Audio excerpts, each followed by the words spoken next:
Welcome back to the Stronger by Science podcast. My name is Eric Trexler, and I am the special temporary primary host. And that is a temporary position, but the primary is really the operative term there. That's the key word. If you were to construct hypothetically like a podium of all the different hosts of the Stronger by Science podcast, without question, I'd be in the number one spot in the front and center, kind of towering over all others. But today I am joined by Greg Nuckols. He is currently the permanent guest co-host for the show, at least for the time being. So Greg, thank you for joining me. Thanks for having me on. And just to add to that analogy, all of the guest co-hosts and all of the other laborers who make this podcast possible, we would be the foundation upon which the podium rests for two reasons. One, the primary host, as the dirty bourgeois capitalist in this situation, which I take as a compliment, by the way. Which you shouldn't. Walks all over the labor that makes all of this possible, but we are also the foundation that allows anything else to exist. Without us, the podium itself would just be falling and spiraling down into an endless void. Cool. Sounds good. All right, so if you enjoy the show and you would like to support it, there are many ways to do it. You could like, rate, or subscribe wherever you access podcasts. You could go to bulksupplements.com and use our discount code, that is SBSPOD, and it gets you a 5% discount off your entire order. Of course, you could also subscribe to the Mass Research Review, or you could subscribe to Macro Factor, which is our diet app, which does offer a free trial. Greg, road to the stage. How are things going? Things are going pretty well. So March ended up being an unintentional diet break month. I was on vacation for a week and otherwise sticking to my numbers pretty good, and body just decided, not going to lose weight.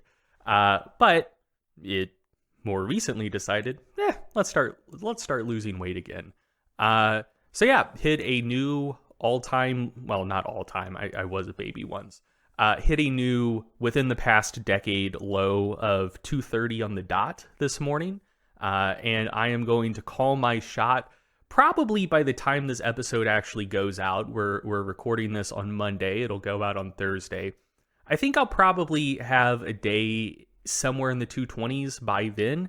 If not, definitely by the time we record next week, I'm going to break through that barrier, which until this point, many people believe to be humanly impossible. And things are going well, very close to the 220s. Very stoked about that. Awesome. That's fantastic. We will see if you successfully call your shot or not. I'm excited to see that. I don't have any updates for the road to Athens. My body continues to betray me on a regular basis, but I'm excited. Pretty soon, since the weather's heating up, I'll be able to do more cross training, a little bit more swimming, a little bit more paddleboarding. I'm really excited about that. So I'll probably have more updates in the coming weeks. Cool. All right. So we have a lot to cover today. We've got quite a few listener questions that we would like to answer and discuss. But before we do that, I understand you've got a research review, and this is a very timely research review. So it is early to mid-April in North Carolina. Beautiful place to be. A lot of lovely trees, lovely flowers. But around this time of year, it is very dangerous to go outside for someone like me. The allergy season is in full swing. So Greg, what do you have for us? So I will neither confirm nor deny that I also struggle with allergies. That would be a HIPAA violation. But theoretically, maybe I do. And what I'm about to talk about is something that in an ideal world, I would remember at the start of every allergy season, and I always forget until about a month into allergy season. But yes, I think for the first time on the podcast, this is a dedicated Greg supplement section that comes with a recommendation. We've talked about supplements before. Generally, it's in the context of a segment that you initiate, since you're the supplement guy. But when it comes to stuffy noses, I am your guy. I maybe struggle with that more than most people alive. So it's something that's very near and dear, both to my heart and my sinus passages. Well, and by definition, if anyone struggled more than you with this, they would not be alive.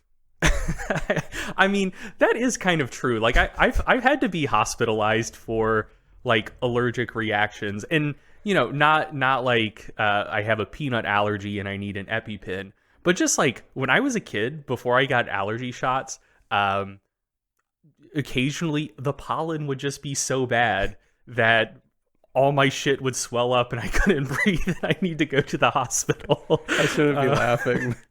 No, I mean, I should not have survived childhood. Honestly, it is an abomination of modern medicine that I'm still here today. Like, no, I had to go to the hospital for fucking seasonal allergies related to pollen. Had to go to I was hospitalized for like poison ivy infections. So when I get poison ivy, we're already off the rails. But when I get poison ivy, man, and again, not as bad anymore since I've had allergy shots. But when I was a kid, I would get like a little patch of poison ivy on my body. And I don't fully understand how this works, but it would just go systemic. And I'd wake up the next day and like 25% of my flesh would just be covered with poison ivy. And then I'm basically just crossing my fingers and hoping and praying that it wouldn't make it into my my trachea the next day. And sometimes it would. I'd wake up, throat would be somewhere between itchy and painful. A lot of difficulty breathing.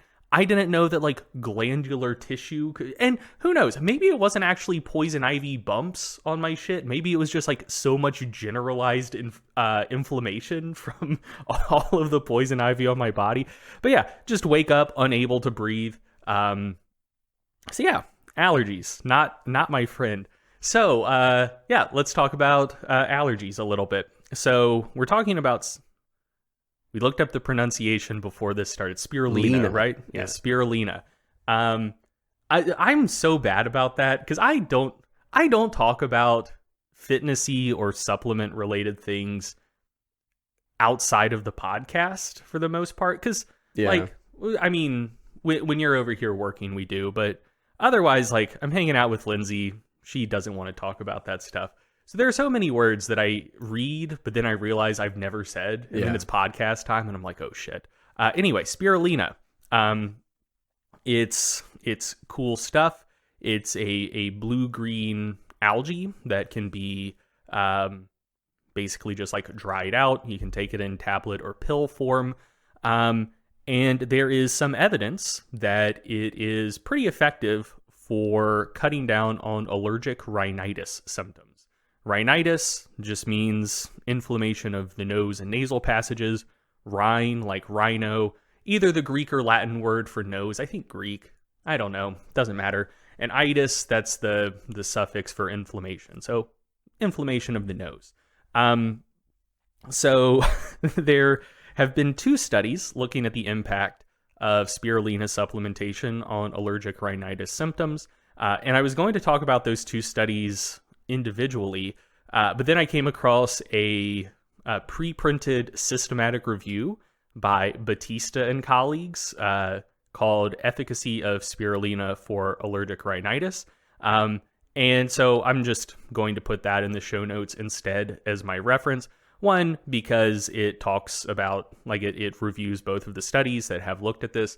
And 2, I found it very cute because it was a systematic review of 2 papers, and I've never seen a systematic review of that few studies before. And to be clear, it's a preprint. Who knows if it'll make it through peer review. If it doesn't, it will probably get rejected because it's a systematic review of 2 papers. But in terms of how it was conducted, it followed the Cochrane recommendations. Its actual discussion of the 2 primary studies was solid. So, like, the information is good. I just found it funny that it's a systematic review of 2 studies. Now, did they do a quantitative meta-analysis with it? They didn't, because the two studies looked at slightly different endpoints. Yeah. And I mean, maybe they didn't plan on doing a meta-analysis in the first place. A meta of two studies would be even funnier. Yeah. But yeah, because I'm thinking, maybe you cut them some slack because they're like, hey, let's do a systematic review. Maybe they were anticipating that there would be a more, a larger body of literature. And then they do their systematic search and they say, oh, we only caught 2. Yeah. Yeah. But yeah, so the two papers, one is by Sinji and colleagues from 2005, and one is more recent by Nulian and colleagues from 2020. And in both of these studies, they used 2 grams of spirulina per day as the treatment dose. The earlier study compared it against placebo, and the more recent study compared it against cetirizine, which is the generic name for the brand name drug Zyrtec. And in both of these studies, like they looked at a variety of different endpoints, which like most of them were self-report. So it's like, hey, how runny is your nose? How itchy is your nose? Is it more or less runny or itchy than before?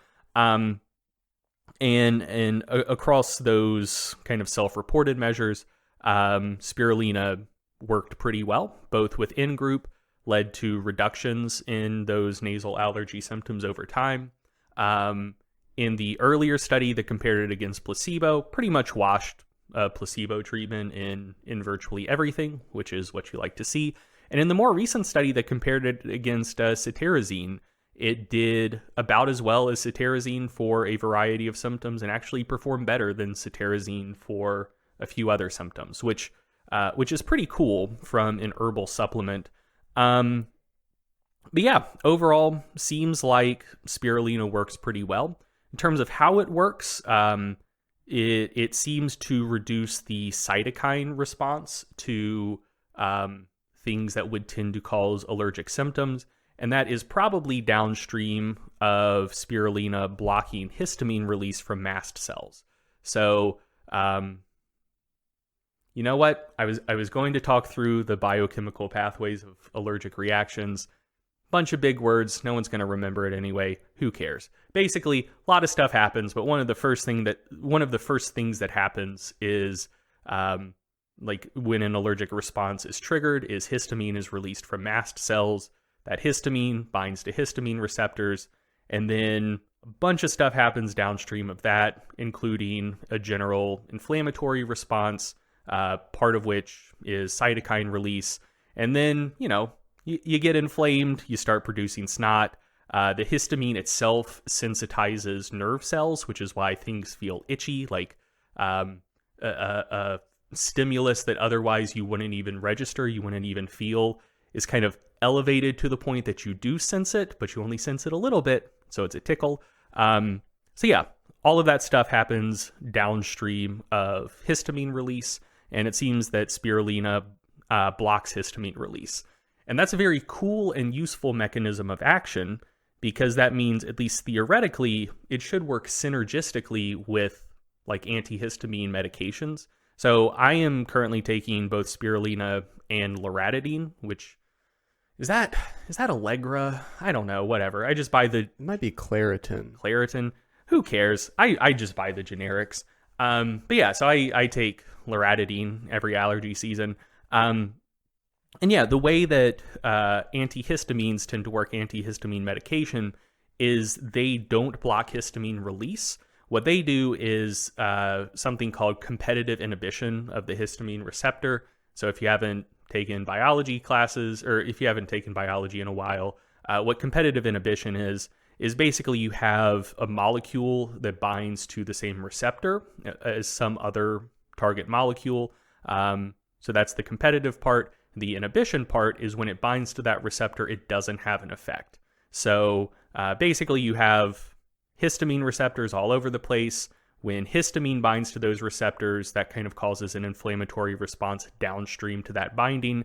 So antihistamines go in, they bind to those same receptors, don't let histamine latch onto those receptors. But when the antihistamines bind to the histamine receptor, it doesn't cause the same downstream inflammatory response that histamines would.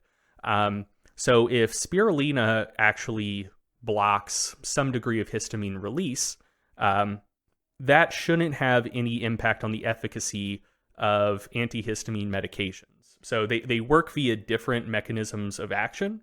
So theoretically, they should have synergistic effects instead of competitive effects or effects that might cancel each other out.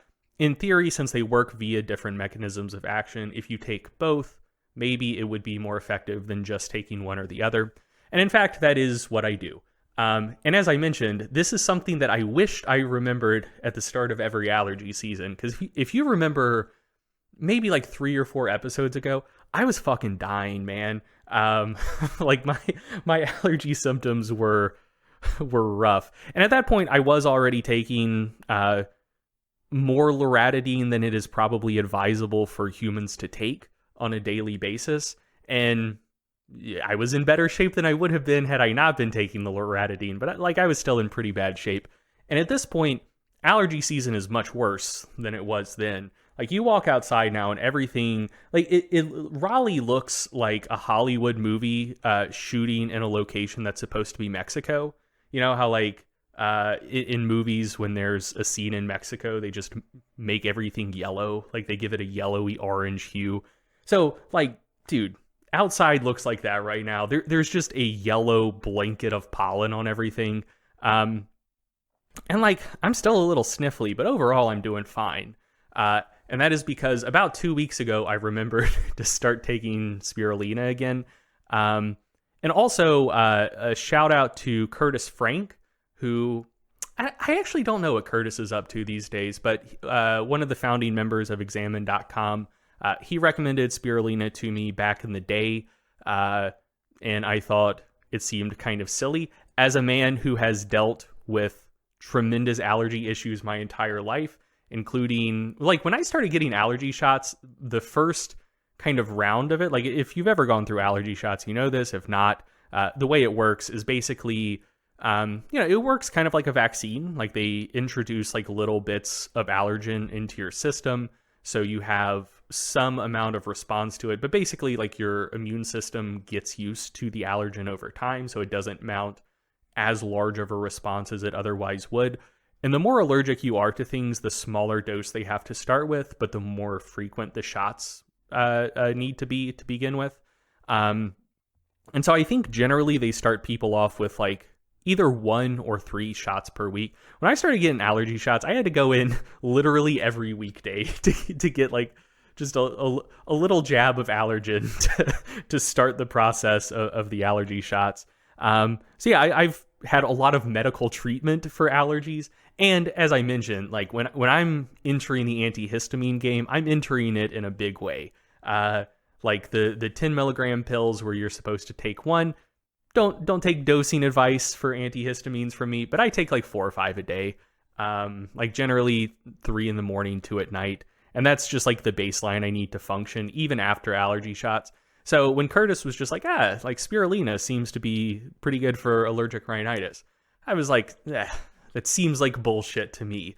If all of this like legit medicine, which to be clear does help me a lot, like if all of that has gotten me to the point that I can just barely function during allergy season, there's no way that taking like an algae supplement is really going to move the needle that much.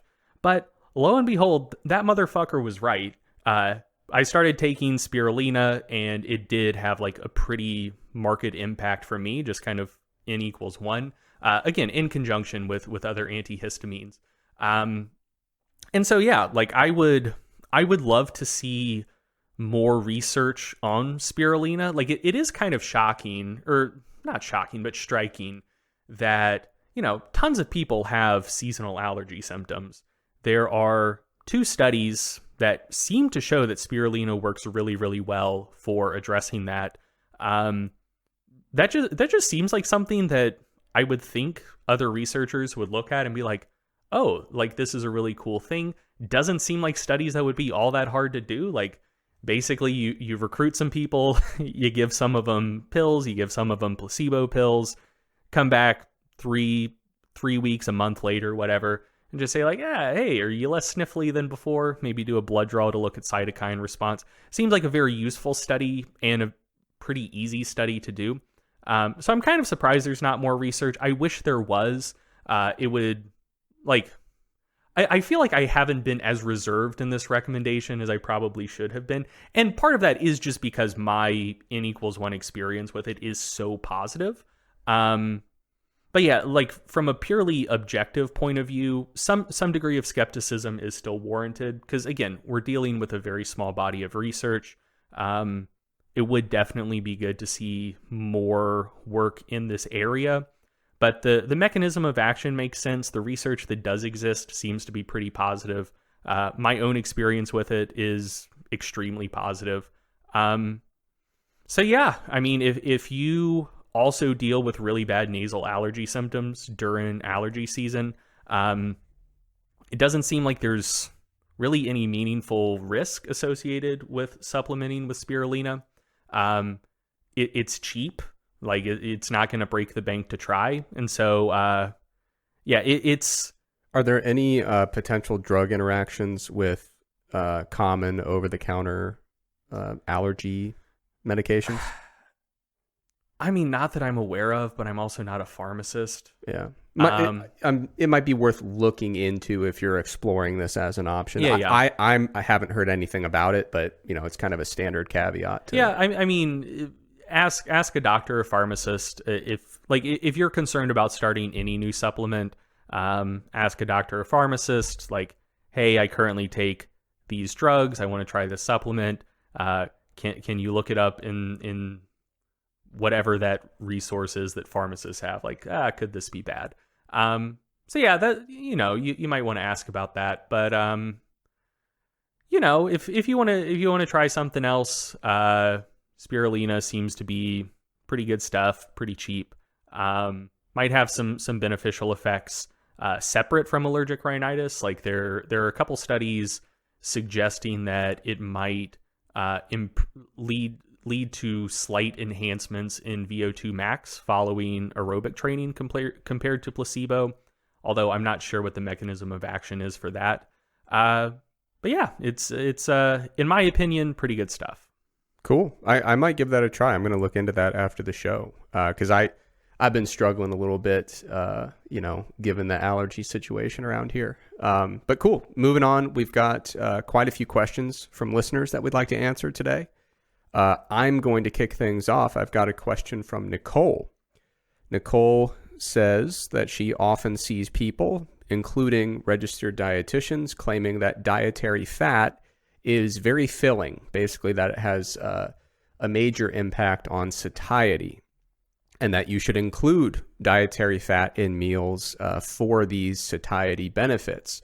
However, Nicole was looking into it. She sees a few mechanistic things, but not a lot of really strong evidence suggesting that fat has a satiety-inducing effect that would actually yield the type of outcomes you might be looking for. A lot of times when you're adding something to a meal to increase satiety, you're hoping that it might reduce your caloric intake at that meal or maybe at subsequent meals in the hours following. So basically, Nicole is asking, what's the deal with fat and satiety? And there is a really nice book chapter that's available online. It's like one of those book chapters that is open access and indexed in PubMed. So I'm going to put a link to that book chapter in the show notes. But the book chapter basically tries to address this very same question. Is dietary fat satiating? And I think they do a great job summarizing the research really concisely, but still giving some good practical takeaways. And what they conclude in the book chapter here, based on the research available, is yes, in a controlled environment, in more mechanistically oriented studies, you can make a connection between dietary fat and satiety. And the links there are, having more fat in the meal has certain impacts on satiety-related hormone release. It can delay, it can kind of prolong the digestion time of the meal so that it kind of delays that gastric emptying rate. So there are mechanistic reasons to believe that adding some fat to a meal could theoretically increase satiety during that meal or immediately following that meal. But they dig into the details within this book chapter, and they highlight the fact that certain types of fat are more satiating than others. That's kind of one of the common things we like to do when we talk about dietary fat, is treat it like it's just one thing. And obviously you can take dietary fat and you can separate that out into saturated or unsaturated. And then you can separate that even further with polyunsaturated versus monounsaturated. But you can dig even deeper and look at the specific fatty acid composition of a particular dietary fat source. So not all saturated fat is exactly the same thing. There are different saturated fatty acids that make up, the dietary sources of saturated fat that we consume.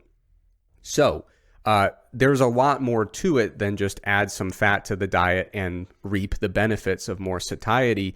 And when you start looking at free living conditions, so people that are out there putting together meals in the real world, things get a lot more complicated. It's not just adding some fat and hoping you chose the right type of fat.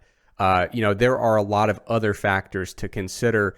And in my opinion, you can break it down into differences between individuals. They mention in this chapter that there appear to be a couple of phenotypes where some people are more susceptible to overfeeding when exposed to a high-fat diet than others. There are differing responses to the addition of fat to a diet. Some people, are much more susceptible to fat gain on a high-fat diet than others. So there's those inter-individual differences where there are genetic components, behavioral components, psychological components. But I think probably the biggest thing to consider if you're trying to use the addition of fat as a strategy to promote satiety is now we have to consider the palatability of a meal. And a lot of times, when people demonize high-fat foods, a lot of times if you ask them, well, what do you mean by a high-fat food? What they're really talking about are calorically dense foods that tend to be highly, highly palatable. These are foods that are very enjoyable to eat, and they evoke quite a pronounced reward response when it comes to kind of the hedonic regulation of food intake. So we're not just talking about dietary fat, we're talking about something like ice cream, right? Where there's plenty of fat, there's also plenty of carbohydrate. The texture is great, the mouthfeel is great, the flavor is great. So it's not just, hey, what happens when you put fat in the diet? It's what happens when you introduce palatable foods that contain fat into the diet. And so a lot of times, you can talk all you want about physiological satiety and different satiety related hormones and digestion rates and rates of gastric emptying. That stuff is all fine in a laboratory setting, but if the actual application of this, if someone's seeking out more fat and they're gravitating toward these really enjoyable, highly palatable foods that might provoke some overconsumption, then you have not just lost the potential benefit of higher satiety, but you've probably actually gone the other direction and introduced even more caloric intake into the equation, just because the hedonic system regulating food intake is so susceptible to these palatable kind of rewarding foods that when we eat them, they make us feel great. So I think, I personally, when someone says, hey, should I eat more fat to have more satiety? My gut, my first response is probably not, because I don't think we would see at the population level, if the guidance out there was, hey, eat more fat, it'll fill you up. I am very, very skeptical that would, induce a reduction in body weight on a population level. And even at the individual level, the idea of increasing fat as a dietary strategy is, it's a very vague thing. There are many different ways to implement that type of advice that would take many different forms and have many different potential outcomes. So my general approach when it comes to eating for satiety is, I think in most cases, we are asking the wrong questions. A lot of times you'll hear people kind of pitting one macronutrient against the other and saying, should I have more carbs or more fat? I'm trying to increase satiety. I think we focus too much on macronutrient composition, and we're missing really important things we can do to increase the satiety we experience during and following a meal. So rather than focusing on macronutrients exclusively, this is a topic I've been writing about a lot in mass over the last couple years. And I've kind of put together a list of strategies that I give my clients when they're struggling with hunger and satiety. So, a lot of times I'll tell people try to eat more slowly. There's really fascinating research on that where there are different strategies to induce slower eating. So you could opt for foods that just have harder texture. You simply have to chew more and it can slow down your eating rate.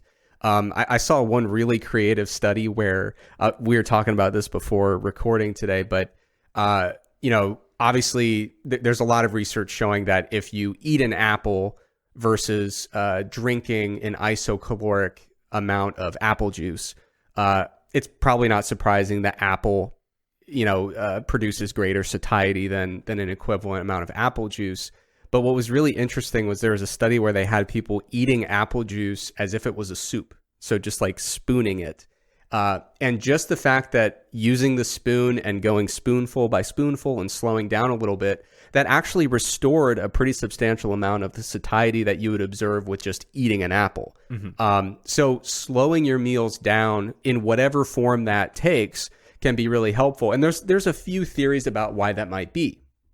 So some people, you'll most commonly hear people talk about just the time course of releasing satiety-inducing hormones over the course of a meal. That could be contributing. You're just giving those satiety hormones an opportunity to, become released and do their thing after the initiation of a meal.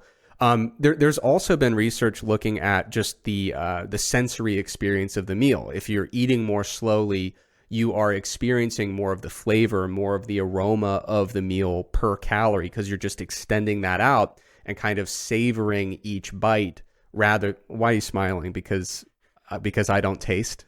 No, I was smiling because that's incredibly true. Yeah. I am a notoriously fast eater. Also someone who has notoriously had issues with body weight. Who knows? Those two things might be related. But I'm also very into cooking, and I like making good things. And when I make a new dish, here is my eating process. The first bite I take, I will chew on it and try to experience the full depth of flavor, like just to make sure I did a good job. And from the time that bite goes into my mouth to when I swallow the first bite is probably like 30 to 45 seconds. The amount of time it takes to eat the rest of the serving is probably an additional 30 to 45 seconds. Yeah. But so like, I know that if I make something really good and I want to fully experience and enjoy it, or just check my work, make sure it's good, that I should eat slowly. Because like that's what I do when I'm actually assessing, is this as good as I think it is? But the entire rest of the meal, I'm like, nah, fuck it. Like we're speed running dinner. Yeah. So that sensory experience of the meal could be a contributing mechanism for how slower eating does seem to pretty consistently reduce ad libitum calorie intake at a meal within laboratory conditions. There's also so I mentioned the sensory experience.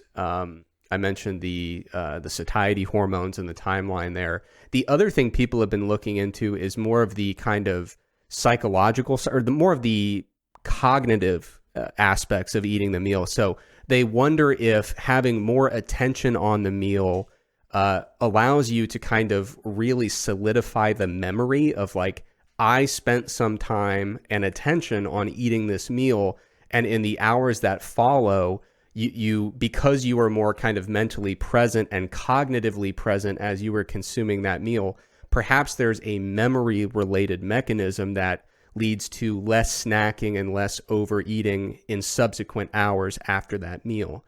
So there's been a lot of research into exactly what's going on with slow eating, but it seems like a pretty consistent positive benefit if you are trying to enhance satiety to a meal. It's just slowing down a little bit.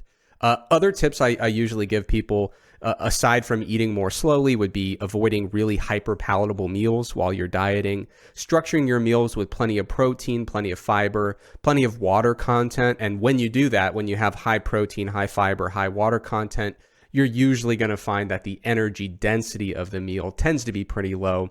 And then just including plenty of unprocessed or minimally processed foods, which again, if you're including a lot of unprocessed or minimally processed foods, you're more likely to include plenty of foods with lower energy density and with harder texture. And that's not a hard and fast rule. You can find exceptions to that. But if you are constructing a diet that has a lot of unprocessed food or minimally processed, and what you're going to find is a lot of items in there with low energy density and harder texture. So you're going to be chewing more. It's going to be more bites per meal. It's going to slow down the rate of eating. So there are a lot of things we can focus on if we're trying to increase satiety. Those are the ones that I focus on when it comes to just what you're putting on your plate. But one other thing I encourage people to consider is adopting more of an acceptance-based approach to hunger. So if you're embarking on a weight loss diet, or you're trying to maintain a reduced body weight, you kind of know going into that hunger might be an issue. It might be something that you are going to experience and have to work through. And so there's really two ways to approach that. If you want to kind of dichotomize it, one would be, I am waging war on hunger and I need to fight this every step of the way. It is a rejection of hunger. It is kind of classifying and internalizing hunger as being an objectively negative thing that you must fight against and hopefully overcome and kind of defeat. But if you adopt a more acceptance-based approach, it's just a shift in mindset. And there's some interesting research showing this to be a pretty effective strategy when it comes to experiencing hunger in the context of dieting. But the idea is that you are accepting hunger as part of the process. Now, it doesn't mean you're going to be excited about it and enjoy hunger when it's happening, but it's a completely different mindset where you're focused on acknowledging that hunger, experiencing it, not forcing it to go away, not, waging war on that hunger, but just kind of accepting that as part of the process and trying to reframe that. And if you dig into it and you take this acceptance-focused approach to hunger, you can find yourself almost looking for a bit of a silver lining there, right? So if you are dieting and you notice some hunger, the first thing you can recognize is, okay, this is present, and I know that it's not permanent. It's going to come and go when I eat and fast, and, periods between meals, it'll come and go. So it's not permanent. It's not going to be here forever. It's not something that necessarily requires immediate action. And it also could potentially be indicative of the fact that I'm generally on the right track here. I'm in an energy deficit, and hunger is one clue that here I am, eating a lower calorie intake, which is compatible with my goal, whether it's weight loss or maintenance of a reduced body weight. So it's not that I'm saying, the initial question was about, fat and satiety. It's not that I'm saying, there's nothing we can do about satiety, because I think there are a lot of things when it comes to satiety and hunger that we can focus on, which can be quite helpful, whether it comes to how we construct a meal or how we view hunger and satiety in general. But a lot of times the question does end up being fat versus carbs, go, or is protein actually satiating? And I think those are, I understand where the questions come from, but I think if we dig deeper, we can ask more nuanced questions. And when we do that, we get answers that are very practical, very actionable, and a lot more helpful than just focusing on macronutrient breakdown. Yeah, that all makes a lot of sense to me. I had 3 things to add, and I hope I remember all of them. But the first one is regarding acceptance-based approaches to hunger.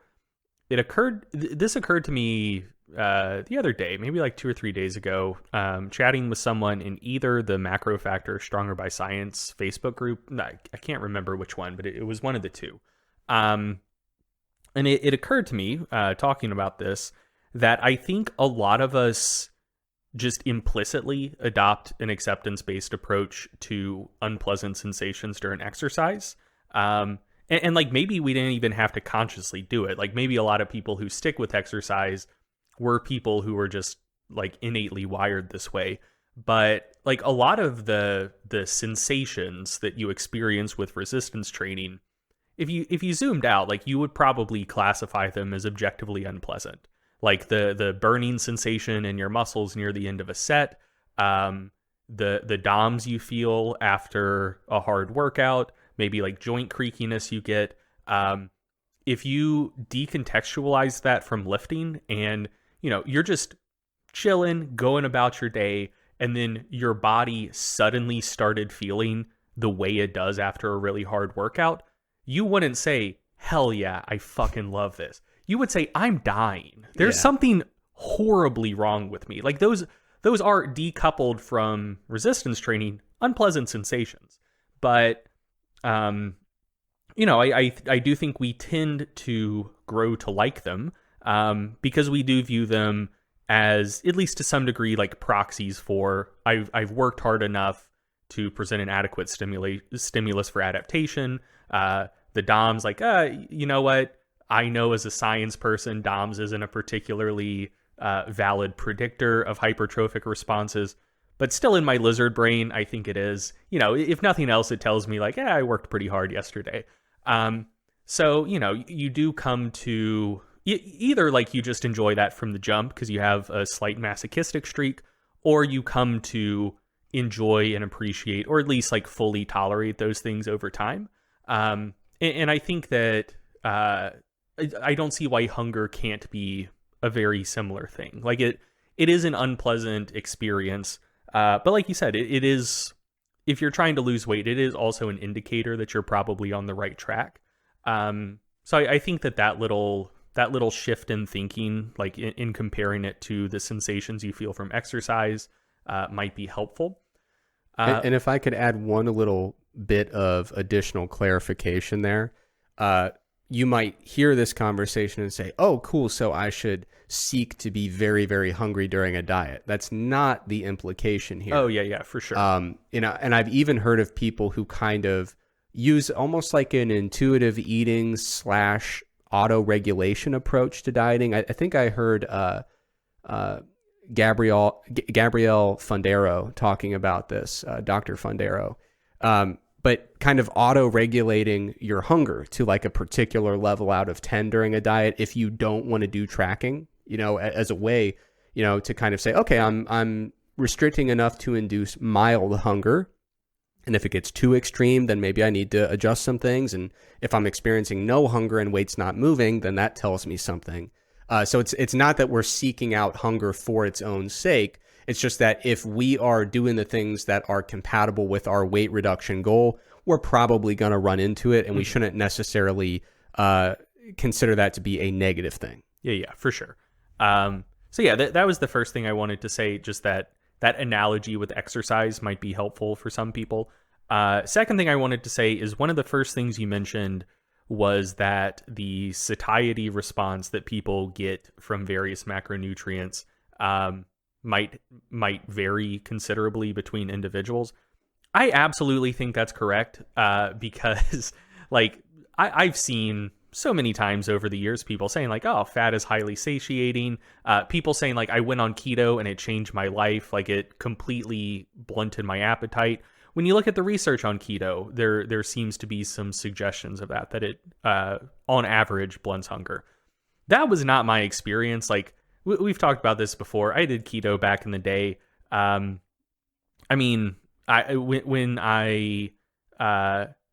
still felt like I had to restrict to some degree when I was doing keto.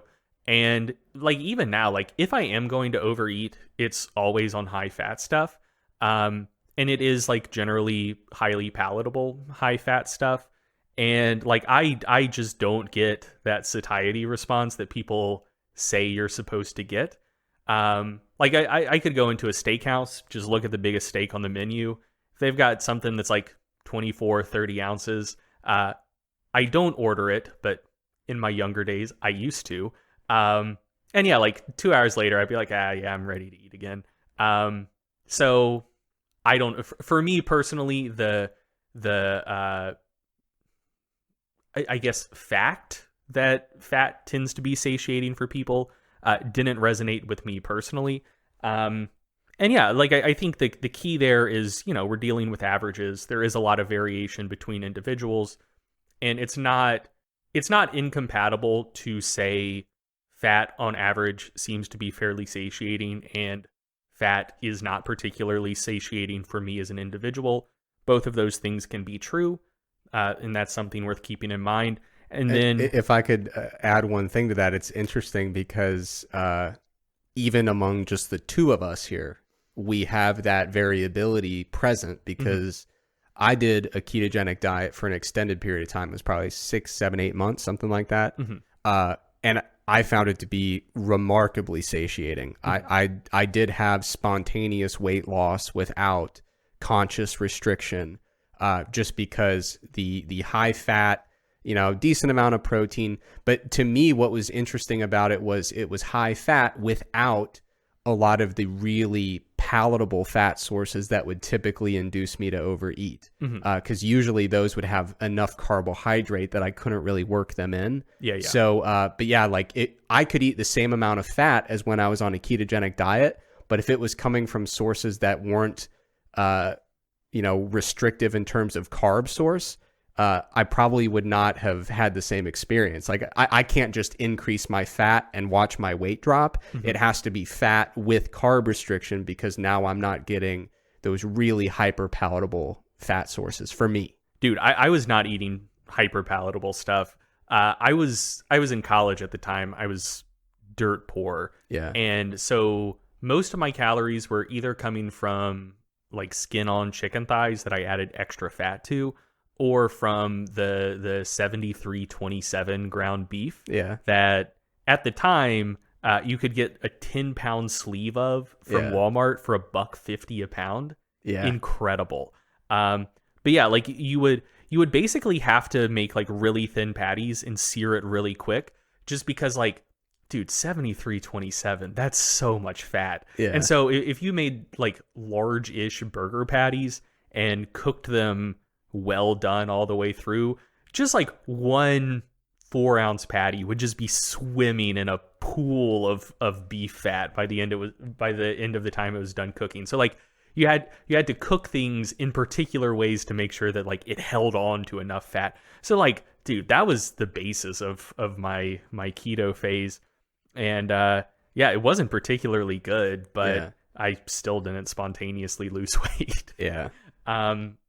Let's see. And then the last thing I wanted to say, not really adding anything, but just reiterating, I do think that especially among like kind of sciencey people, there is an impulse to maybe be overly reductive, because like that seems to comport well with scientific thinking, where the more things you can control for, the better you can make sure that the effect you're picking up is the actual effect you're trying to measure and it's not being influenced by outside things, and the better you can get at the underlying mechanisms behind what you end up wanting to study.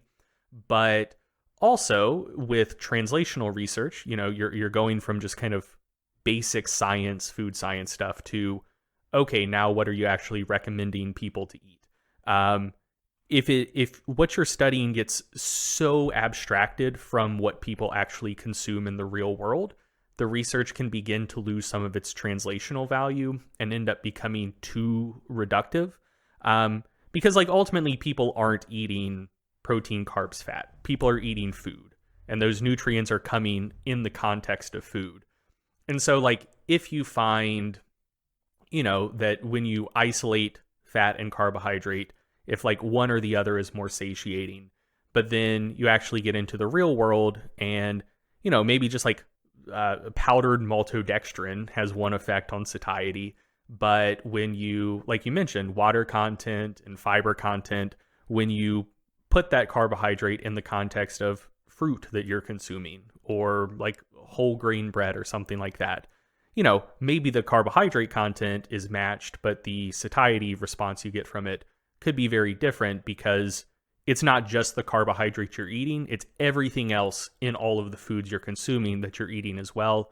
And all of those things can have an impact. So I think that it is easy to not necessarily forget that, but attempt to overlook that in the hopes of being kind of more objective and sciencey.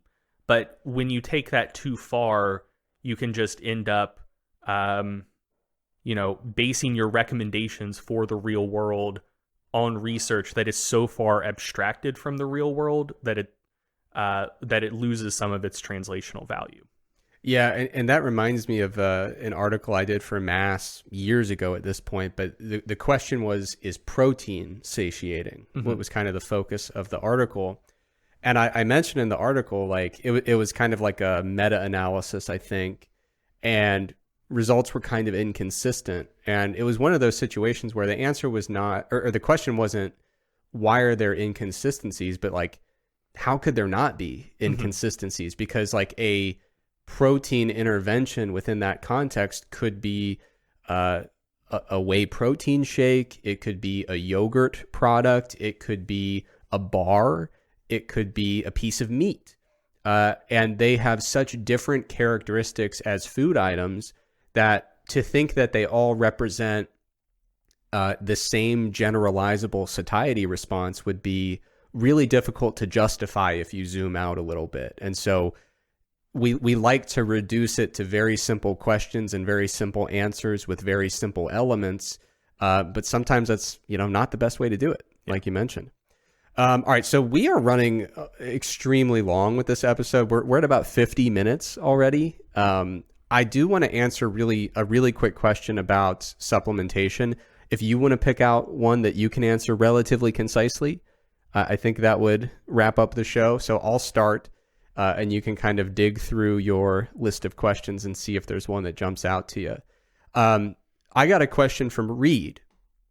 And Reed basically said they'd be interested in a discussion between me and barbell medicine regarding supplementation. According to Reed, barbell medicine has been fairly outspoken against most supplementation. In parentheses, it says fish oil, multivitamins, vitamin D, etc. The only exceptions that come to mind are creatine, beta-alanine, citrulline malate, essential amino acids, and beetroot. So I haven't fact checked that. I'm going to accept that is an accurate representation of their position.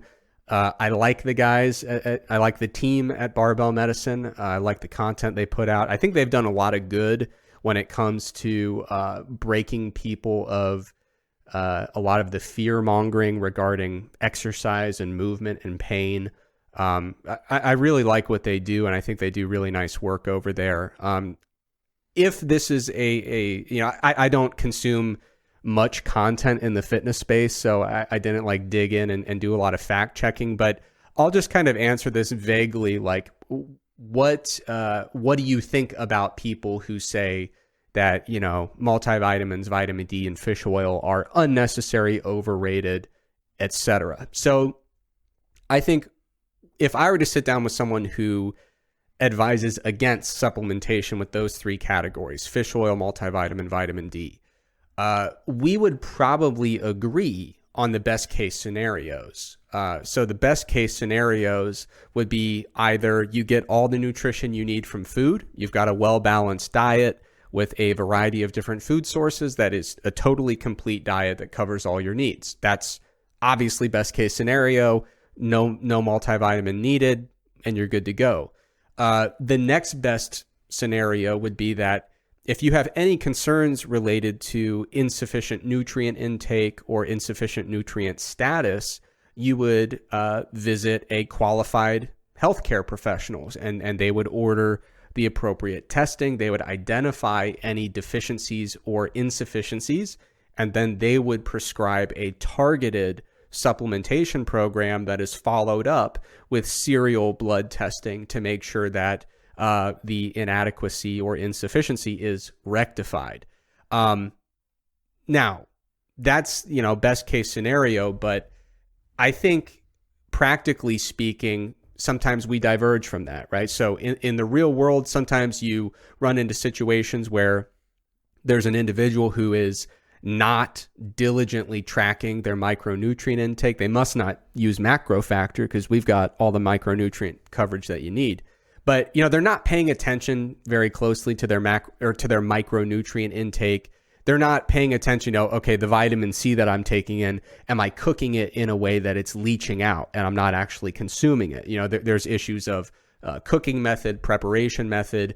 Anti-nutrients aren't scary, but they do exist. You know, sometimes you do have to consider combinations of nutrients consumed at the same meal. So some people just don't want to deal with looking into all that.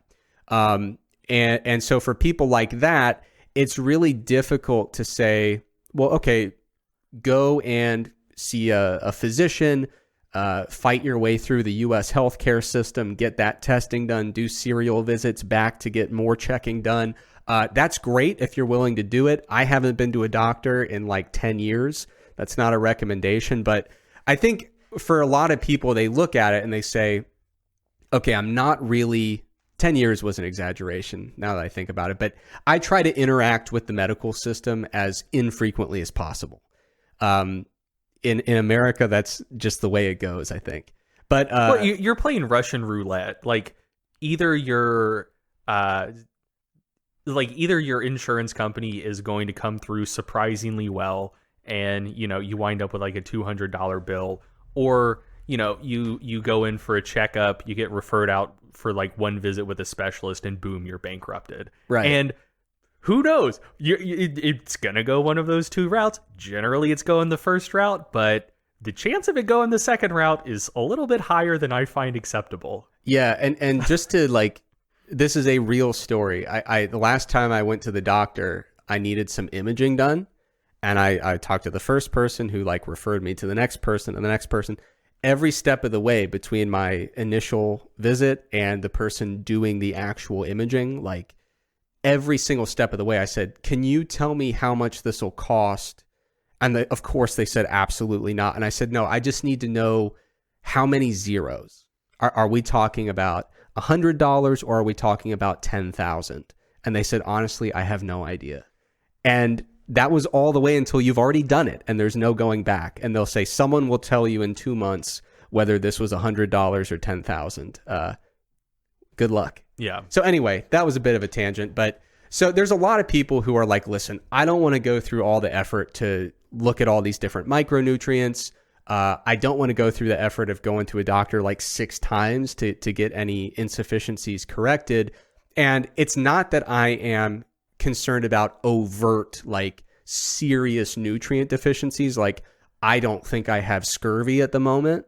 But I do wonder if maybe my diet is a little bit insufficient to the extent that maybe I'm experiencing more fatigue than I ought to. Maybe I'm not feeling my best. Maybe I'm not performing my best. And like, I'm not into the whole biohacking idea where you just convince everybody that they're like a shell of what they could be and they need to like go through some complicated sequence of supplementation trials to figure out how to feel good. But I do suspect that there is some area in the middle there where it's like there's the intake required to like not have an extremely deleterious nutrient deficiency, and then there's optimal, and there's somewhere in between. Like I don't think the sole purpose of micronutrient intake is just to not have severely grave deficiencies with clinically obvious consequences. So if you're someone who's like, listen, I want to make sure I've got my bases covered. I want to be in line with adequate intakes. I think I might be a little bit low on some of these, but I don't want to go through the process of visiting a doctor 6 times. I don't think it's that crazy to say, you know what, maybe you do take a multivitamin. And maybe if you live, you know, depending on the latitude, depending on how often you get outside, depending on the season, you know, maybe you just are not getting any sun exposure. So yeah, maybe a low dose of vitamin D makes sense. You know, EPA and DHA, like a fish oil supplement, maybe you don't eat any fatty fish at all And there's research suggesting that certain tissues, it makes sense to have some EPA and DHA in those cell membranes. Maybe you say, you know what, maybe I do want to get into some of those recommended levels of like averaging maybe 300, 500 milligrams per day of combined EPA and DHA. So not like the super high levels. You know, some supplement trials, they'll do like 6 grams a day of fish oil. Maybe we're talking about 1 gram a day of fish oil. I think it's pretty justifiable to say maybe in some of those situations, it makes sense to say, instead of going through the really tedious process, maybe I'll take a multivitamin. Maybe I'll try some fish oil supplementation. And I know a lot of times when you mention this, people push back and say, well, I mean, I live in the United States. You know, it's an affluent country. There is, you know, the food supply is generally abundant compared to other countries. No one in America has nutrient deficiencies. Like, I've heard people make that claim, and that's just fully incompatible with all the evidence. Yeah, there's a difference between no one has nutrient deficiencies and no one is dying of beriberi anymore. Yeah, so I think that people, like, or at least insufficiencies. Yeah, I mean, I see people say that all the time where they're like, oh, dude, like, you go to the grocery store for your food, you're not experiencing food insecurity. There's no way that you have inadequate intake of a micronutrient. And like, that's just not true. Brother, like, I don't eat vegetables. But like, yeah, I mean, if you look at some of the research, you'll see like estimates that 31% of the US population is at risk of having at least one vitamin deficiency or anemia. You'll see, you know, studies where they'll look at, you know, there's one study where they compared people who take multivitamins to people who don't, and taking a multivitamin was associated with a lower prevalence of inadequacy for 15 out of the 17 micronutrients that were examined. Like, if you look at the research, there is evidence that there are people in affluent countries who are not meeting adequate intakes for micronutrients.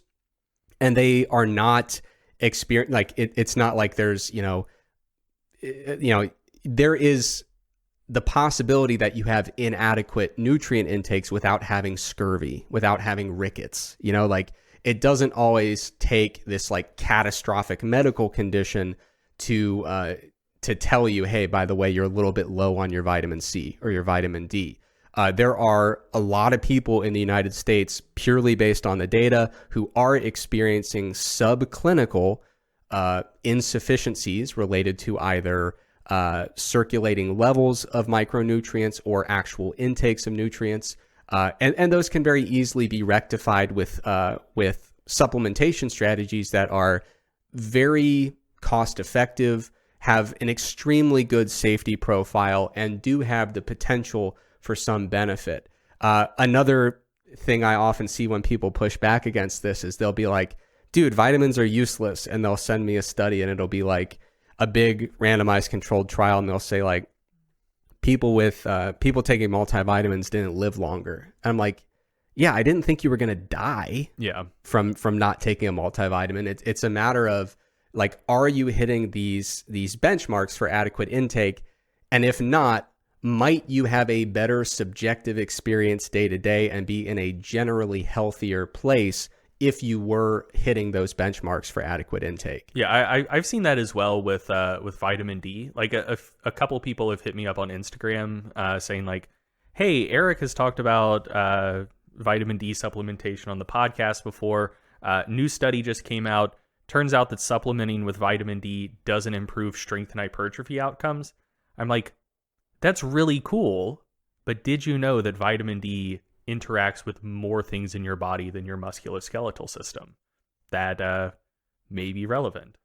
Yeah. So yeah, that's really just the root of any disagreement. Like, you know, sometimes, and it's important to recognize, like, if you say, I don't think I need a multivitamin, I don't think I need vitamin D, I don't think I need fish oil, like, it's very unlikely that you're going to experience a clinically relevant negative consequence of not taking any of these supplements. Like, I don't consider them to be essential.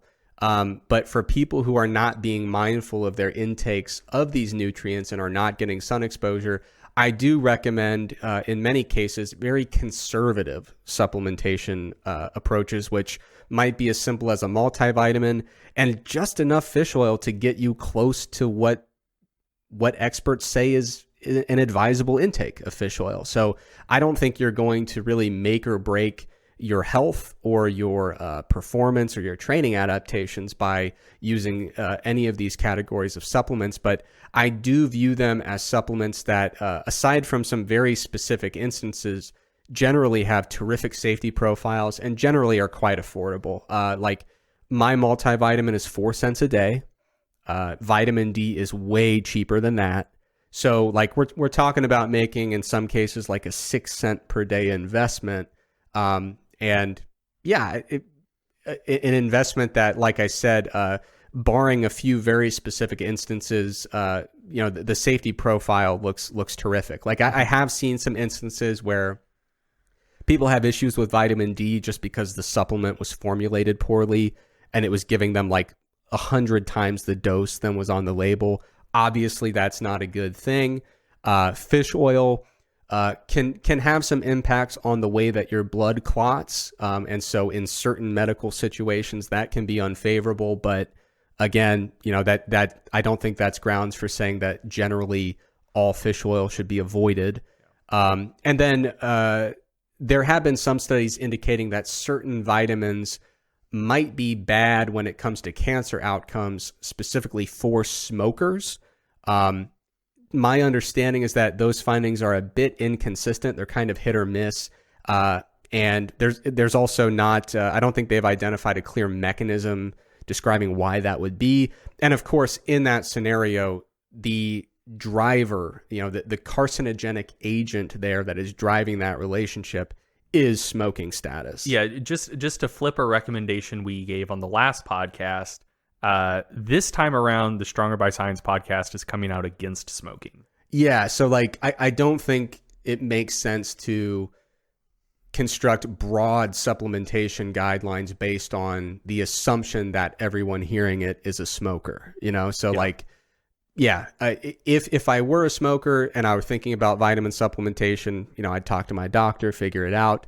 But general recommendation, I think, that's kind of a special population, personally. So that's my view on supplementing with those types of things. And like I said, I don't think it's the type of thing that's gonna, I don't expect people to call me up in 30 years and say, man, I ignored your advice and boy, do I regret it. Like, I don't think it's a night or day difference for your performance, your recovery, your health.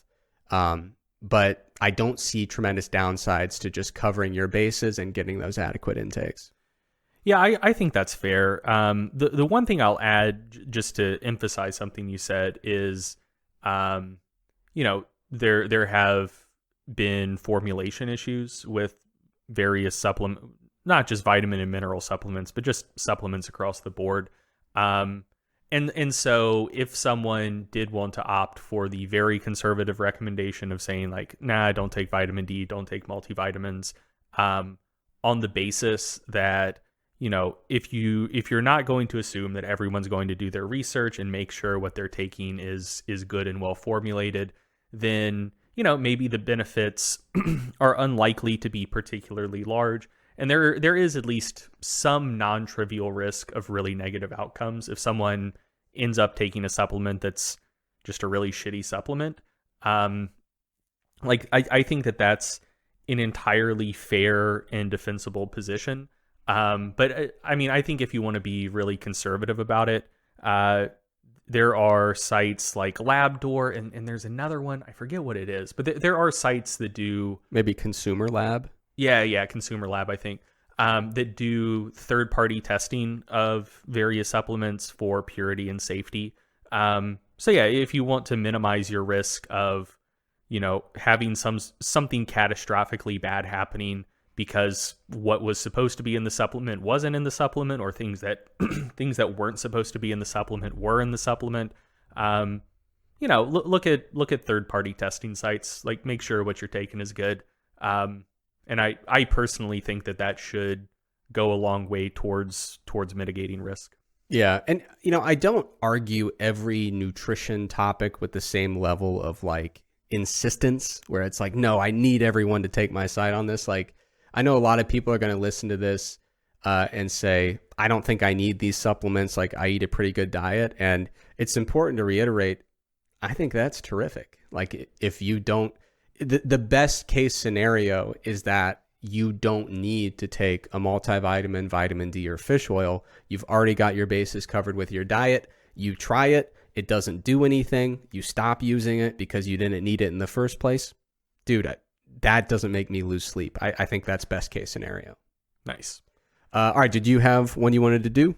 Yeah, it's not on the outline, but this is so I want to respond to a perspective and concern that I've seen 3 or 4 times within the past week that is, I think, based on a very understandable bit of confusion. And that is the efficacy of BIA scales for tracking changes in body composition over time.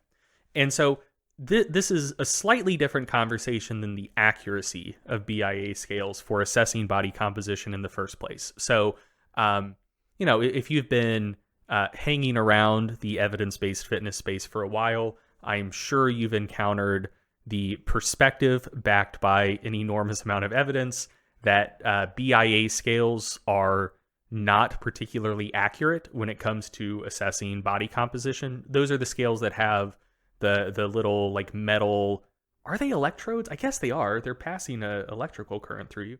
Yeah, the ones with like the little metal electrodes on them, where you stand on them barefoot, and they tell you not just your weight but an estimate of your body fat percentage.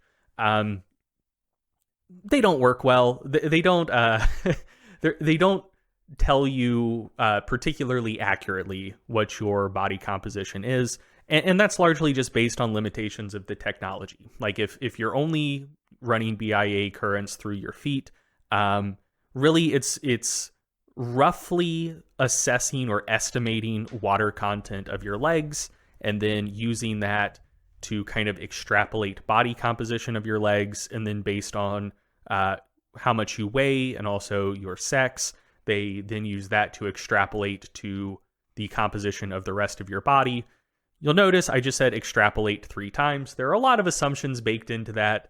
And, it's the potential for error is very large. So, I think most people are aware of that who are listening to this podcast, but you can go a level deeper and say, well, there's a difference between validity and reliability. So if something is valid, it's going to accurately reflect reality. So if you're 20% body fat, maybe it will tell you that you're somewhere between 18 and 22% body fat. Like, it gets you pretty close. That's validity. And then reliability is basically how repeatable a measurement is. So something can be invalid, but also highly reliable, which in many cases is just as good. So if BIA is consistently telling you that your body fat percentage is 8% higher than it actually is, you're 15%, but it says you're 23%. But every time you step on the scale when you're 15%, it says you're 23%. That is an invalid measurement. It's not telling you your actual body composition, but it is a reliable measurement.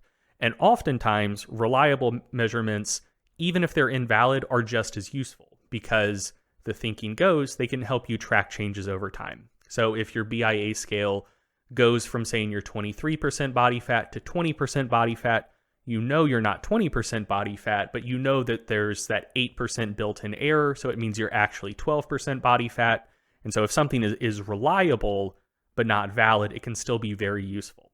But where I think the disconnect is that for just retest reliability, BIA scales are pretty reliable. So if you step on your scale, tomorrow morning, and then you step off, you don't eat or drink anything, you don't use the bathroom again, you step on the BIA scale again 5 minutes later, it will probably tell you that your body fat percentage is very, very similar to what it told you it was 5 minutes prior. So, that's a high degree of same day reliability. And so people look at that and they're like, oh, so this is a reliable measure. I don't want to put too much stock in what the actual number says, but that means I can use it to track changes over time. And that's where the disconnect is. And the biggest thing I want to point out is there's a difference between same day reliability and reliability of tracking over time.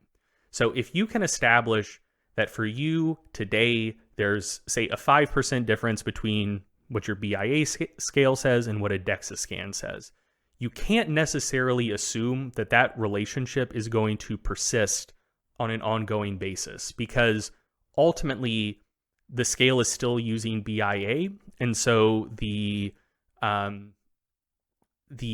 limitations and assumptions of BIA are still built in to the numbers it's giving you. So for example, it's not uncommon to be using a BIA scale to be in a calorie deficit, to lose some weight. And, maybe it's the start of a diet. You've lost 5 pounds, 6 pounds, something like that. And your BIA scale says, oh, hey, like you've only lost 6 pounds, but guess what? 4 of those were muscle. And then you say, oh shit, that's bad. I've barely lost any weight. I'm already just shedding lean mass, not losing much fat at all. This is going catastrophically bad. And that's based on the assumption that the same day reliability of BIA extrapolates to reliably tracking changes over time. But the reason it's probably not going to do that is because of basically the way BIA works. So muscle and lean tissue in general tends to be better hydrated than fat tissue is. Like, it has more water content. And so it's basically trying to pick up on water content and use that to extrapolate body composition. And so let's say you start a diet, you go into a caloric deficit. That's probably going to come with a reduction in carbohydrate intake, and you lose a little muscle glycogen. That decreases the hydration of muscle tissue. BIA is going to pick up on that as a loss in lean mass and a smaller reduction in fat mass than actually happened. And so, it's going to say you lost a lot of muscle. You didn't actually lose a lot of muscle. You just lost some of the water content in your muscles, but BIA has no way of knowing that. And also, since a BIA scale is just passing that electrical current through your legs, it can't know what's happening in your upper body. So, maybe based on what it can see, the body composition of your legs looks about the same, but maybe you're losing a ton of abdominal fat or visceral fat or fat off of your upper body. There's literally no way for your BIA scale to know that that's happening. And it's just going to look and say like, well, I'm seeing about the same resistance to this electrical current in the legs. So it doesn't seem like body comp is changing all that much. Maybe similar amounts of muscle and fat is being lost. That's not the case. But the technology itself has no way of picking up on that. BIA scales might give you repeatable measurements on the same day, but due to the limitations of the technology, it is probably not going to reliably track changes in body comp over time, or tell you particularly reliably how much fat versus muscle you're losing in a deficit, or how much fat versus muscle you're gaining in a surplus. Same day reliability and reliably tracking changes over time. Similar concepts, different things. BIA scales are pretty good at the former, not so much at the latter. So, if every indication is that your diet is going well, your performance in the gym seems to be keeping up. You don't visibly look in the mirror like you're shedding a ton of muscle, but your scale says, oh man, you're down 6 pounds, but you've already lost 5 pounds of muscle. Just ignore it. It is giving you a very rough estimation of changes. It is not measuring changes. And that's a very important distinction. I personally think that body fat percentage estimates from BIA scales are less than worthless. Because if they end up being correct, it's pretty much by chance. And if they end up tracking changes in body composition reliably and correctly, that's also more or less by chance. So I don't think they give you reliable enough correct information to actually be useful, but there's a very high chance that they're going to give you information that will mislead you about what's actually going on. So, you don't get anything beneficial from it. It might fuck with your head. I personally think you should just ignore it. And if you have a smart scale that is supposed to assess your body fat percentage, you generally have to stay stepping on it a little bit longer before it will actually take that measurement. Just wait until the weight number comes up, record that, step the fuck off the scale. Don't even look at the body fat percentage number. It is not telling you anything valuable. Yeah, and it is important to recognize bioimpedance technology is not a single thing. There are people working hard at the companies that develop these technologies to try to get around some of the challenges. Like one thing that you'll see in a lot of research these days is segmental bioimpedance spectroscopy. So they're using a spectrum of different frequencies, and they're looking segment by segment. So they'll look at the leg, they'll look at the arm. But I mean, that is purely for research purposes. When it comes to the kind of direct to consumer, kind of commercial grade bathroom scales, they're not implementing any of those advanced technologies. And like you said, it's and they can't. Right. Yeah. And so with if I'm working with a client and they're like, well, my bathroom scale, I'll be like, well, I won't cut them off. I'll let them finish. But I'll say, like, let's talk about a future in which you no longer look at that number. Yeah. But yeah. And I'll even say that sometimes they'll be like, oh my God, Eric, you're a genius. How do you do it? I've gained 6 pounds of muscle. I'll be like, nice, but let's also just let's not use that. Yeah. All right. So that does it for the content in today's episode. But to play us out, we've got Eric's stat of the day, and this is NBA edition. I know you're a big fan of NBA basketball. So LeBron James set a milestone recently in an otherwise unremarkable career.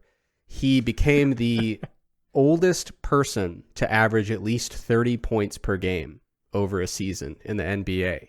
So in honor of this milestone, I wanted to quiz you and ask you, so LeBron is the oldest person to do this. Do you know who the youngest person to do this is?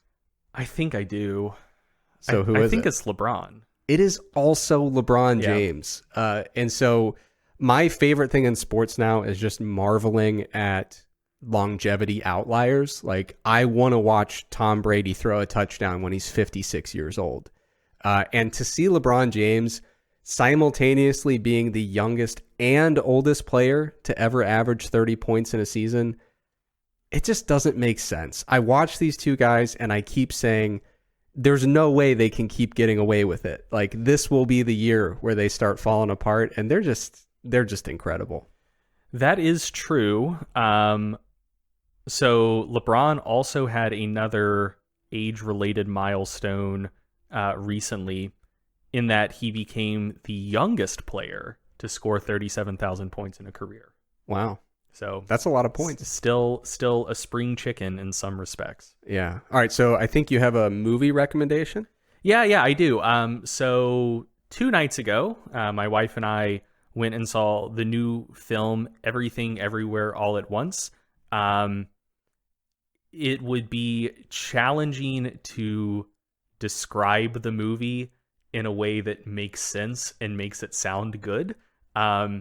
It's very trippy, very action-packed, and also very sentimental and touching all at once. It plays with genre really well, goes from being taking itself very seriously to being completely absurd in a way that doesn't feel completely disjointed. And it is, I think it's one of the best movies I've seen in a long, long time. So if you just want to take yourself on a date, have a fun movie day, or if you want to take your significant other on a date, you want to go to the movie with the boys, want to go to the movie with the girls. I can't think of a situation or cohort of people that this would be an inappropriate film for, except maybe very young children. But yeah, it's a great film that I think just about anyone would enjoy, and you should check it out. Awesome. I'm excited for our show to get more into film criticism because I know it's something that's really important to both of us. So I'm going to start watching some movies and reviewing them on the show moving forward. All right. So that does it for this episode of the Stronger by Science podcast. As always, thank you for joining us, and we hope to see you again very soon. Thank you for listening to the Stronger by Science podcast. If you enjoyed the podcast, be sure to sign up for our free newsletter to get concise breakdowns of relevant research, as well as 28 free training programs for all skill levels and all schedules. We hate spam just as much as you do, so we'll only email you when we have something really interesting to share with you. You can sign up for the free newsletter at strongerbyscience.com/newsletter, or just go to the Stronger by Science homepage and click the free programs button at the top. If you want to join in on the Stronger by Science podcast conversation, be sure to check out our Facebook group and our subreddit. The links for both are provided in the description of today's episode. Finally, please remember that we are not medical doctors or registered dietitians. So, before you make any changes to your exercise or nutrition habits, be sure to check with a qualified healthcare professional. Once again, thank you for listening, and we will be back soon with another episode of the Stronger by Science podcast.